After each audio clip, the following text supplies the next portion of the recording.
વહાલા મિત્રો, હાન્ના નામની એક સ્ત્રીએ બાળક પ્રાપ્ત કરવા માટે આંસુ સહિત ઈશ્વરની આગળ પ્રાર્થના કરી અને ઈશ્વરે તેની પ્રાર્થનાનો જવાબ આપ્યો. શું તમે જરૂરિયાતો માટે વિશ્વાસથી પ્રાર્થના કરો છો? ઈશ્વર તમારી પ્રાર્થના સાંભળશે એવો શું તમને વિશ્વાસ છે?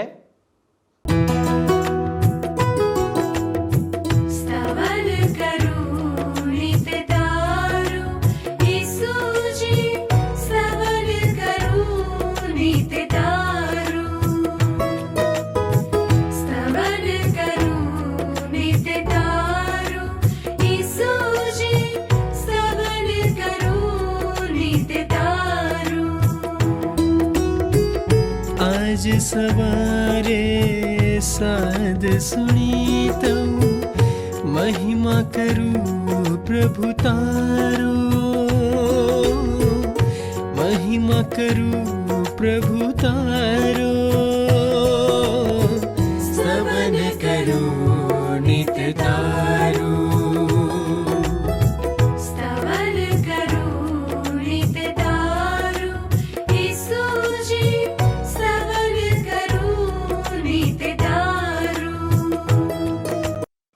વહાલા દર્શક મિત્રો, આજના આપણા સ્તવન કાર્યક્રમમાં આપ સૌનું હાર્દિક સ્વાગત છે. આજથી આપણે સમુએલના પહેલા પુસ્તકના અભ્યાસની શરૂઆત કરીશું અને ઇઝરાયેલ રાષ્ટ્રના ઇતિહાસ દ્વારા આપણે ઈશ્વરના કાર્યને સમજીશું. પવિત્ર ગ્રંથ બાઇબલ સંપૂર્ણપણે ઈશ્વરની પ્રેરણાથી લખવામાં આવ્યું છે. તેથી બાઇબલમાં લખવામાં આવેલી ઇતિહાસને લગતી બાબતો પણ આપણને એટલે કે માનવ સમાજના દરેક યુગમાં ઈશ્વરની ઈચ્છા જાણવા માટે પ્રેરણા અને માર્ગદર્શન આપે છે. જો આપણે ઈશ્વરની ઈચ્છા અને યોજના જાણીશું તો આપણે તેને પરિપૂર્ણ કરીશું અને જ્યારે આપણે તેને પૂર્ણ કરીશું ત્યારે ઈશ્વર આપણા પર તેમના આશીર્વાદ લાવશે. તો વહાલા દર્શક મિત્રો, ચાલો આપણે સમુએલના પહેલા પુસ્તકનો અભ્યાસ શરૂ કરીએ. મારો મિત્ર, તમે જો જોશો તો બાઇબલમાં જૂના કરારના વિભાગમાં આવેલ શમૂએલનું પ્રથમ પુસ્તક એ ઈશ્વર પરાયણ એવી એક મહિલાના પોકાર સાથે શરૂ થાય છે. ઇઝરાયેલી લોકો જ્યારે રાજા માટે પોકાર કરી રહ્યા છે ત્યારે હાન્ના નામની એક મહિલા એક બાળક માટે ઈશ્વરને પોકાર કરે છે અને ઈશ્વર એક મહિલાના પોકાર ઉપર ગાદી સ્થાપે છે. સિલોહમાં મુલાકાત મંડપ સમક્ષ હાન્ના નામની એક મહિલા જ્યારે ઈશ્વરને પ્રાર્થના કરે છે ત્યારે ત્યાં હાજર હતો એવો પ્રમુખ યાજક એલી એ પોતાના મનમાં એવું વિચારે છે કે આ હાન્ના નશામાં છે, નશામાં. પરંતુ જ્યારે એલી યાજકને બાળક માટેની હાન્નાની ઝંખનાનો ખ્યાલ આવે છે ત્યારે આ એલી યાજક હાન્નાને આશીર્વાદ આપે છે. હાન્નાને પેટે શમૂએલ નામનો દીકરો અવતરે છે મિત્ર, અને ઈશ્વર સમક્ષ હાન્નાએ લીધેલા શપથ પ્રમાણે હાન્ના પોતાના દીકરા શમૂએલને એલી યાજક પાસે લાવે છે. તમે મારી સાથે સાથે સમૂએલનું પહેલું પુસ્તક પહેલો અધ્યાય પ્રથમ 2 કલમો જોશો. અહીં લખવામાં આવ્યું છે, એફ્રાઈમના પહાડી મુલકના રામાથાઈમ સેફીમનો એક માણસ હતો. તેનું નામ એલ્કાના હતું. તે એફ્રાઈમી સૂફના દીકરા તોહુના દીકરા અલીહુના દીકરા યરોહામનો દીકરો હતો. તેને 2 પત્નીઓ હતી. એકનું નામ હાન્નાહ ને બીજીનું નામ પનિન્નાહ. પનિન્નાહને છોકરા હતા પણ હાન્નાને છોકરા નહોતા. આ એલ્કાનાહ નામના માણસને 2 પત્નીઓ છે. યાદ રાખો મિત્ર, ઈશ્વર આ બાબત ઉપર પોતાની મોહર મારતા નથી. કઈ બાબત? બહુપત્નીત્વ ઉપર. બાઇબલમાં કેટલીક બાબતો નોંધવામાં આવી છે એનો અર્થ એવો નથી થતો કે ઈશ્વર એ મંજૂર કરે છે. ના ના ના ના ના. બાઇબલમાં ઈશ્વર આપણને આવી હકીકતો વિશે કે પછી ઐતિહાસિક સત્ય વિશે, વ્યક્તિઓ વિશે અને ઘટનાઓની આપણને માત્ર માહિતી આપે છે. તમે ઉદાહરણ તરીકે જુઓ તો બાઇબલમાં શૈતાનનો ઉલ્લેખ થયો છે. પરંતુ કંઈ એનો અર્થ એવો નથી થતો કે ઈશ્વર શૈતાન ઉપર મંજૂરીની મોહર મારે છે. જ્યારે ઇબ્રાહિમે હાગાર નામની વધારે એક પત્ની કરી ત્યારે ઈશ્વરે એના ઉપર પોતાની નામંજૂરી દર્શાવી હતી. ખેર, આપણે ત્રીજી કલમ જોઈશું. અહીં લખ્યું છે, આ માણસ વર્ષો વર્ષ પોતાના નગરમાંથી શિલોમાં સૈન્યોના દેવ યહોવાનું ભજન કરવા સારું તથા યજ્ઞ કરવા સારું જતો હતો, અને એલીના 2 દીકરા હોફની તથા ફિનહાસ યહોવાના યાજક ત્યાં હતા. એલીના 2 દીકરાઓ મુલાકાત મંડપમાં હતા. એ તદ્દન અજુગતું હતું, કારણ કે એ લોકો બલિયાલ પુત્રો હતા, અર્થાત શૈતાનના બાળકો હતા. 4 અને 5મી કલમ જુઓ. એલ્કાનાહને યજ્ઞ કરવાનો દિવસ આવતો ત્યારે તે પોતાની પત્ની પનિન્નાને તથા તેના સર્વ દીકરા દીકરીઓને ભાગ વહેંચી આપતો, પણ હન્નાને તે બમણો ભાગ આપતો, કેમ કે તે હન્ના પર વધારે પ્રીતિ રાખતો હતો. પણ યહોવાએ તેનું ગર્ભસ્થાન બંધ કરી દીધું હતું. એલ્કાના હન્ના ઉપર પુષ્કળ પ્રેમ કરતો હતો, અને એટલે એને એની બીજી પત્ની કરતા વધારે આપતો હતો. 6ઠ્ઠી કલમ શું કહે છે? યહોવાએ તેનું ગર્ભસ્થાન બંધ કરી દીધું હતું, માટે તેને ખીજવવા સારું તેની શોક્ય તેને બહુ ચીડવતી હતી. હાન્ના અને પનિન્ના એકબીજાની સાથે વાત પણ કરતા નહોતા, અને એલ્કાનાહનું કુટુંબ સુખી કુટુંબ નહોતું. આ સમયે કદાચ હાન્ના સૌથી વધારે દુઃખી યુવતી હતી. પરંતુ તમે જુઓ, પ્રાર્થનામાં એ ઈશ્વર પાસે આવે છે. 7-11 કલમ. જ્યારે તે યહોવાના મંદિરમાં જતી ત્યારે વર્ષો વર્ષ તેનો ધણી એમ કરતો માટે તે તેને ચીડવતી હતી. તેથી તે રડતી ને ખાતી નહીં. તેના પતિ એલ્કાનાહે તેને કહ્યું, હાન્ના, તું કેમ રડે છે? તું કેમ ખાતી નથી? તારું મન કેમ ઉદાસ રહે છે? 10 દીકરા કરતા શું હું તને અધિક નથી? શિલોમાં તેઓ ખાઈ પી રહ્યા પછી હાન્ના ઉઠી. હવે એલી યાજક યહોવાના મંદિરની બારશાક પાસે પોતાના આસન પર બેઠેલો હતો. તેનું દિલ બહુ દુખતું હતું, ને તે યહોવાને વિનંતી કરીને બહુ રડી. તેણે માનતા માનીને કહ્યું કે, હે સૈન્યોના દેવ યહોવા, જો તું આ તારી દાસીના દુઃખ સામે નક્કી જોઈશ, મને સંભાળીશ ને તારી દાસીને વિસરીશ નહીં, પણ તારી દાસીને દીકરો આપીશ, તો હું તેને તેની આખી જિંદગી સુધી યહોવાને અર્પણ કરીશ, ને અસ્ત્રો તેના માથા પર કદી ફરશે નહીં. પોતાને એક પણ સંતાન ન હોવાને કારણે હાન્ના અત્યંત દુઃખી હતી, અને એટલે એણે ઈશ્વરને એક દીકરા માટે પ્રાર્થના કરી. અને જો ઈશ્વર તેની અરજી મંજૂર કરે તો તેણે ઈશ્વરને 2 વચન આપ્યા. પહેલું વચન તો એ કે તે લેવી તરીકેની સેવામાં આખી જિંદગી એક યાજક બની રહેશે. કોણ? ઈશ્વર હાન્નાને જે દીકરો આપે એ. બીજી બાબત છે, હાન્ના પોતાના દીકરાને ઈશ્વર માટે નાઝીરી બનાવશે, અર્થાત ઈશ્વરની સેવા માટે સંપૂર્ણ રીતે ઈશ્વરને સમર્પિત કરી દેશે પોતાનો દીકરો. આગળ 12મી અને 13મી કલમ તમે જુઓ, ત્યાં લખ્યું છે, અને એમ થયું કે તે યહોવાની આગળ પ્રાર્થના કરવામાં તલ્લીન હતી ત્યારે એલી તેના મોં તરફ તાકીને જોતો હતો. હવે હન્ના તો પોતાના મનમાં જ બોલતી હતી, માત્ર તેના હોઠ હાલતા હતા, પણ તેની વાણી સંભળાતી ન હતી. તેથી એલીને એવું લાગ્યું કે તે પીધેલી છે, નશામાં છે.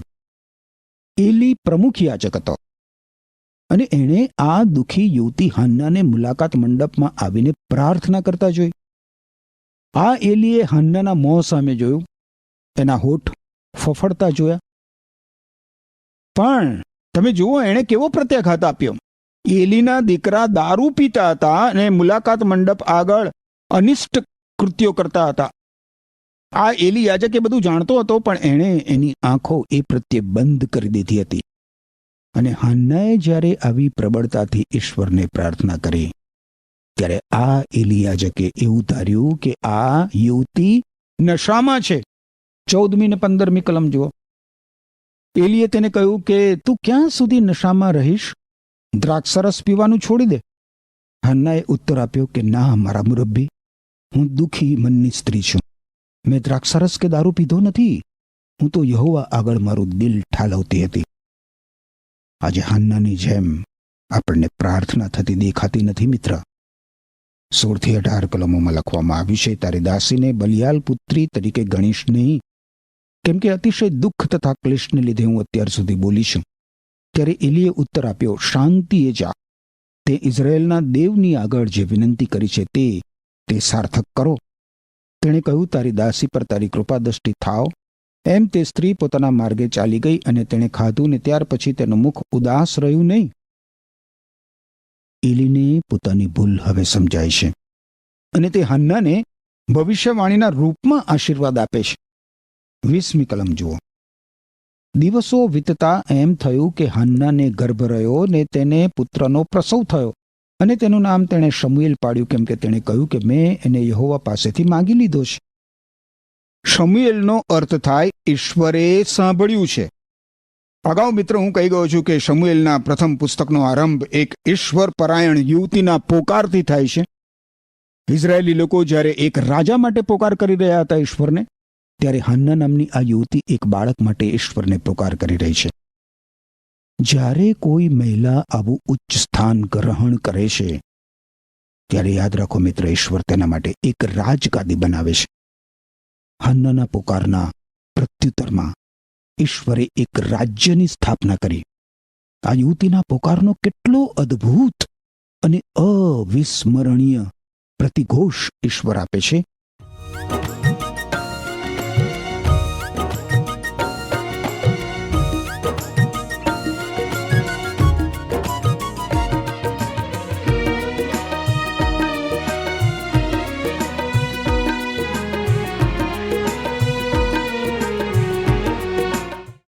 હવે આપણે જોઈએ 24મી કલમથી 28મી કલમો. અહીં લખ્યું છે, તેનું ધાવણ છોડાવ્યા પછી તેણે તેને પોતાની સાથે લીધો અને 3 વર્ષનો એક ગોધો, 1 એફા આટો ને 1 કુંડી દ્રાક્ષરસ પણ લીધો ને શિલોમાં યહોવાના મંદિરમાં તેને આણ્યો. અને તે છોકરો નાનો હતો. તેઓએ ગોધો કાપ્યો, પછી છોકરાને એલી પાસે આણ્યો. તેણે કહ્યું, ઓ મારા મુરબ્બી, તારા જીવના સમ, મારા મુરબ્બી, જે સ્ત્રી યહોવાની પ્રાર્થના કરતા અહીં તારી પાસે ઊભી રહેલી તે હું છું. આ છોકરા સારું હું પ્રાર્થના કરતી હતી અને યહોવાને જે વિનંતી કરી તે તેણે ફળીભૂત કરી છે, માટે મેં પણ એને યહોવાને આપ્યો છે. તે જીવે ત્યાં સુધી યહોવાને અર્પણ કરેલો છે અને તે યહોવાનું ભજન કરવા ત્યાં રહ્યો. મિત્ર, જોયું તમે?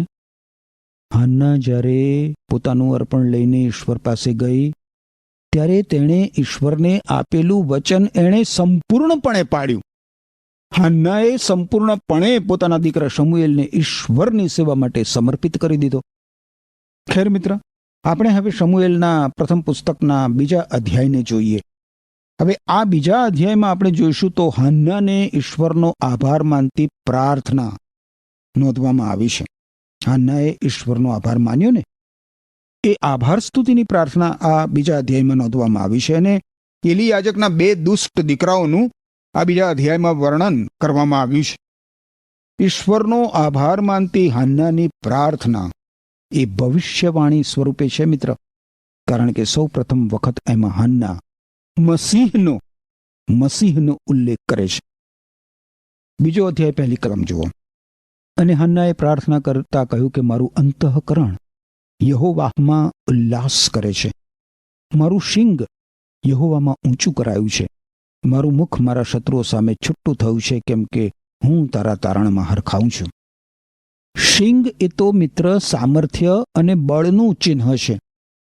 હન્નાનું સામર્થ્ય પ્રભુમાં હતું, ઈશ્વરમાં હતું. હન્ના વાંજણી હતી.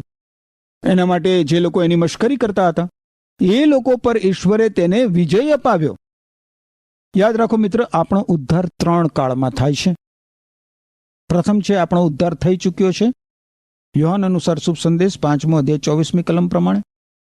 એ પછી આપણો ઉદ્ધાર થઈ રહ્યો છે. આ આપણા દેહની નિર્બળતાઓમાંથી થતો આપણો સતત ઉદ્ધાર છે. અને ત્રીજી બાબત જે છે એ અંતમાં આપણો આત્મિક મરણમાંથી ભવિષ્યમાં ઉદ્ધાર થશે એ છે. યોહાને લખેલો 1 પત્ર 3 અધ્યાય 2 કલમ તમે જોજો. આપણો ઉદ્ધાર એ તો મિત્ર ઈશ્વરની કૃપાથી થાય છે. હવે આપણે શમુએલના 1 પુસ્તકના 2 અધ્યાયની 2 કલમ જોઈએ. અહીં લખ્યું છે, યહોવા જેવો પવિત્ર કોઈ નથી, કેમ કે તારા સિવાય બીજો કોઈ નથી. વળી અમારા ઈશ્વર જેવો બીજો ખડક નથી. જૂના કરારમાં મિત્ર ઈશ્વરને ખડકની ઉપમા આપવામાં આવી છે. નવા કરારમાં પ્રભુ ઈસુ ખ્રિસ્તને ખૂણાના મુખ્ય પથ્થરની ઉપમા આપવામાં આવી છે. હવે હાન્ના જે ખડક ઉપર આધાર રાખતી હતી એ જ ખડક આજે આપણા માટે આધાર છે મિત્ર. ત્રીજી કલમ કહે છે, હવે પછી એમ અતિશય ગર્વથી વાત કરશો નહીં, તમારા મુખમાંથી મદોન્મત્તપણું ન નીકળે, કેમ કે યહોવા તો જ્ઞાનનો દેવ છે અને તેનાથી કૃત્યોની તુલના થાય છે. આપણે મિત્ર જ્યારે ઈશ્વરને પ્રાર્થના કરીએ ત્યારે આપણને આપણી નિર્બળતાનો, આપણી ઉણપોનો, આપણી અશક્તિનો પૂરેપૂરો ખ્યાલ હોવો જોઈએ. પ્રભુ ઈસુ ખ્રિસ્તનો પોતાના અંગત ઉદ્ધારકર્તા તરીકેનો સ્વીકાર કરનાર વ્યક્તિ હવે હિંમતપૂર્વક ઈશ્વરના કૃપાસન પાસે આવી શકે છે. પ્રભુ ઈસુ ખ્રિસ્તના પવિત્ર નામમાં ઈશ્વર પાસે જવાનો માર્ગ ખુલી ગયો છે મિત્ર. પણ આપણે યાદ રાખવું જોઈએ આપણે કે આપણી પ્રાર્થના ઈશ્વરની ઈચ્છાને અનુરૂપ હોવી જોઈએ.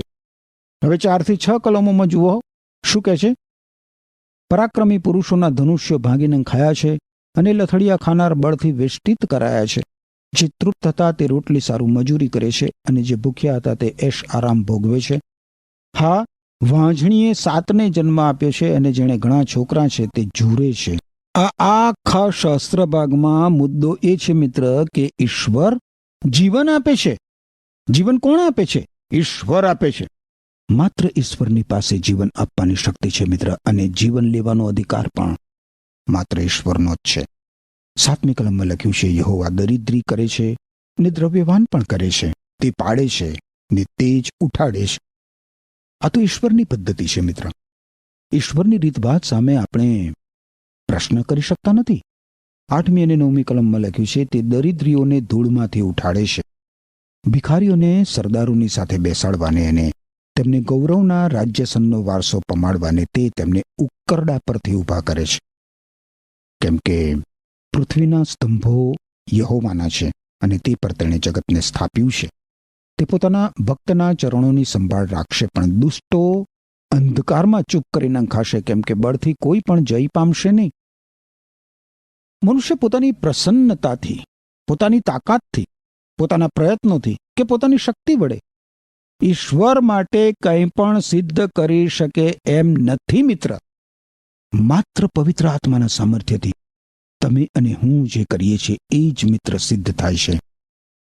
મારે અને તમારે એટલે જ મિત્ર ઈશ્વર ઉપર સંપૂર્ણ આધાર રાખતા અને ઈશ્વરમાં વિશ્રામ અનુભવતા શીખવાની જરૂર છે. 10મી કલમ કહે છે કે યહોવાની સામે ટક્કર લેનારાઓના ટુકડે ટુકડા કરી નાખશે. તેમની સામે આકાશમાંથી તે ગર્જના કરશે. યહોવા પૃથ્વીના છેડાઓ સુધી ન્યાય કરશે. તે પોતાના રાજાને બળ આપશે અને પોતાના અભિષિક્તનું શિંગ ઊંચું કરશે. બાઇબલમાં મિત્ર સૌ પ્રથમ વખત આ કલમમાં મસીહ શબ્દનો ઉપયોગ થયો છે. અભિષિક્ત નો હિબ્રુ ભાષામાં અર્થ થાય મસીહ.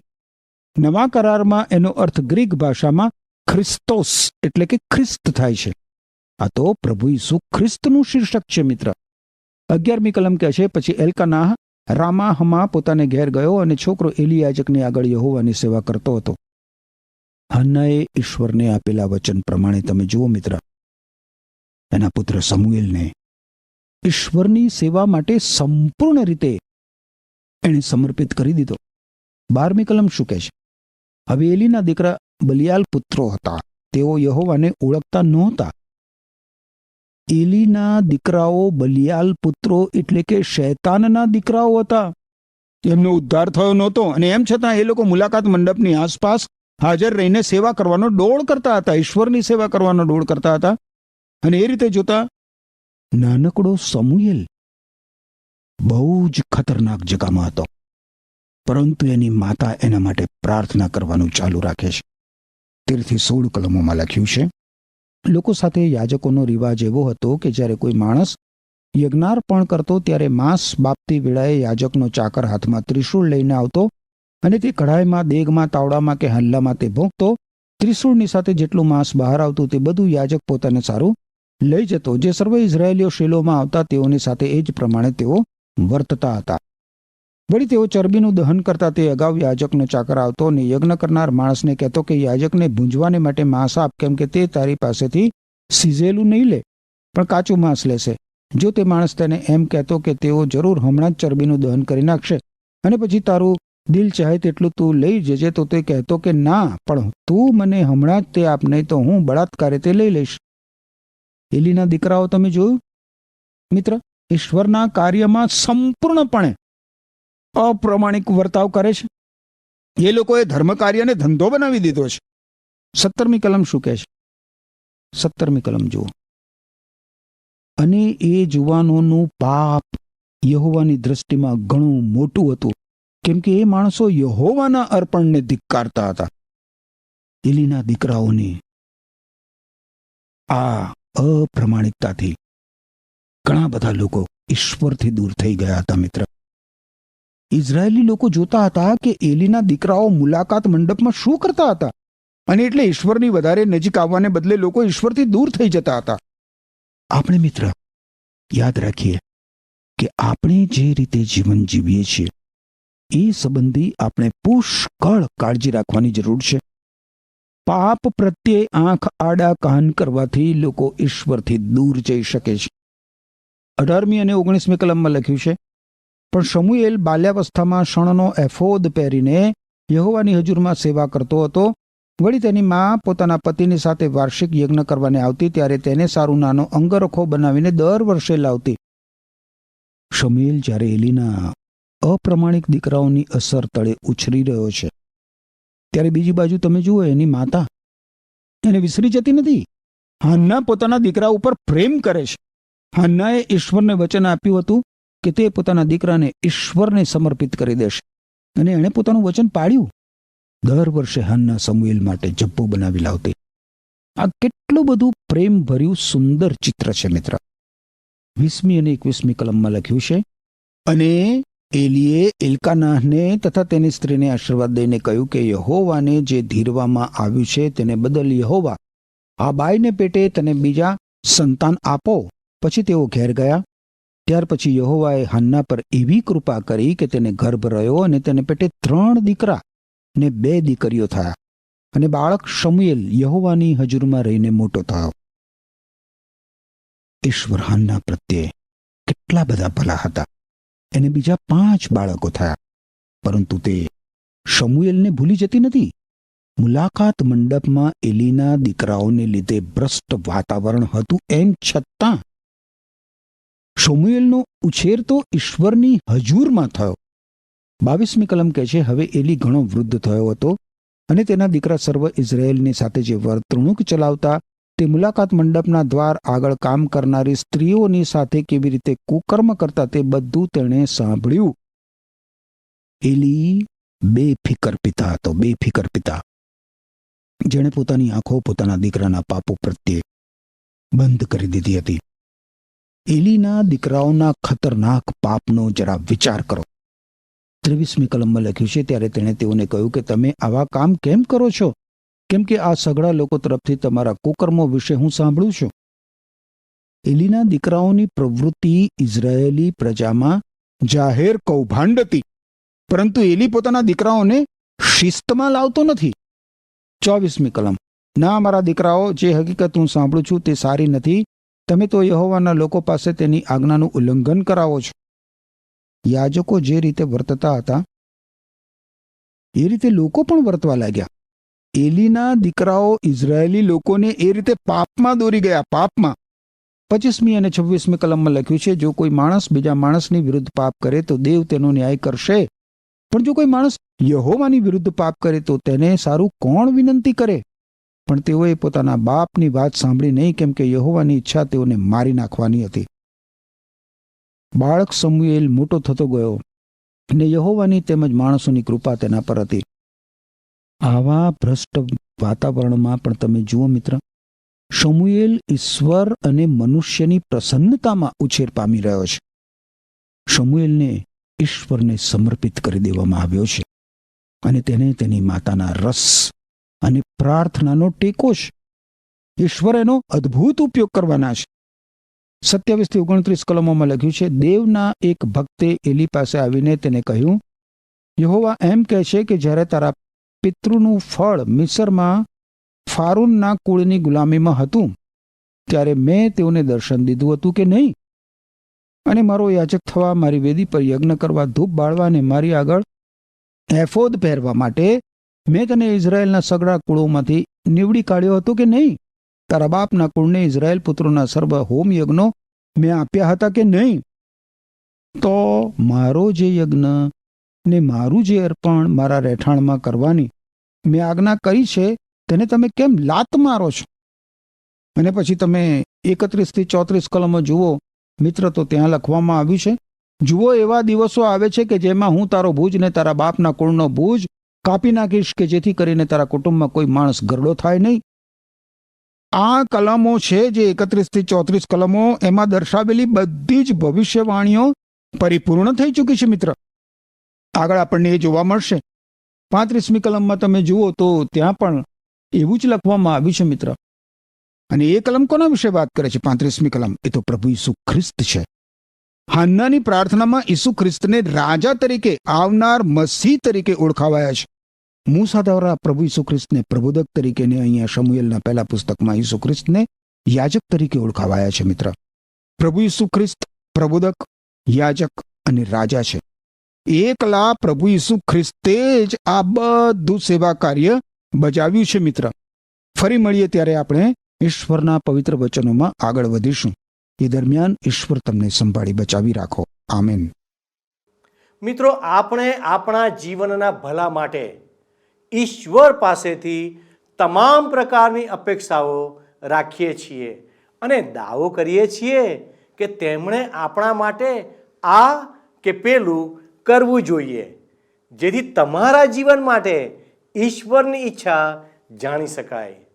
સમુએલના પ્રથમ પુસ્તકની ઈશ્વર પરાયણ એક એવી હાન્ના નામની મહિલાના બાળક માટેના પોકારથી શરૂ થાય છે. હાન્ના પોતે નિસંતાન હોવાથી બાળક માટે ઈશ્વરની પાસે જાય છે અને તેની પ્રાર્થનાના પ્રત્યુત્તર રૂપે સમુએલ નામનો બાળક તેને પેટે અવતરે છે. હાન્નાએ ઈશ્વરને એક દીકરા માટે પ્રાર્થના કરી. જો ઈશ્વર તેની પ્રાર્થનાનો ઉત્તર આપે તો તેણે ઈશ્વરને 2 વચન આપ્યા હતા. પહેલું વચન તેને ધર્મ સેવક તરીકેની સેવામાં આપી જીવનભર યાજક તરીકે સેવાઓ આપશે. બીજી બાબત એ હતી, હાન્ના પોતાના દીકરાને ઈશ્વર માટે નાઝારી બનાવશે અને ઈશ્વરની સેવા માટે સંપૂર્ણ રીતે તેને સમર્પિત કરશે. સમુએલને ઈશ્વરને માટે સમર્પિત કરવામાં આવે છે. તેમાં તેની માતાની પ્રાર્થનાનો મોટો ફાળો છે. વાલી માતાઓ, શું તમે તમારા બાળકો માટે પ્રાર્થના કરો છો? વાલા દર્શકો, જો આજનું પ્રસારણ આપને ગમ્યું છે તો અમને અવશ્ય એક ફોન કરશો. ઈશ્વર આપને આશીષ આપો. આમેન. મિત્રો, ગત પ્રશ્નનો જવાબ છે 2 વર્ષ.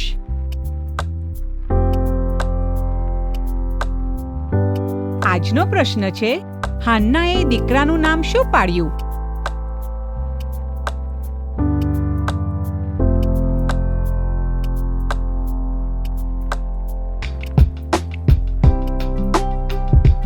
જવાબ આપે સ્ક્રીન પર દર્શાવેલ વોટ્સએપ નંબર પર આપવાનો રહેશે. કાર્યક્રમ દરમિયાન પૂછેલા પ્રશ્નનો સાચો જવાબ આપનાર વિજેતાઓના નામ દર મહિનાના પ્રથમ સોમવારે જાહેર કરવામાં આવશે. ગમ્યું? અત્યારે જ અમને મિસ કોલ કરો.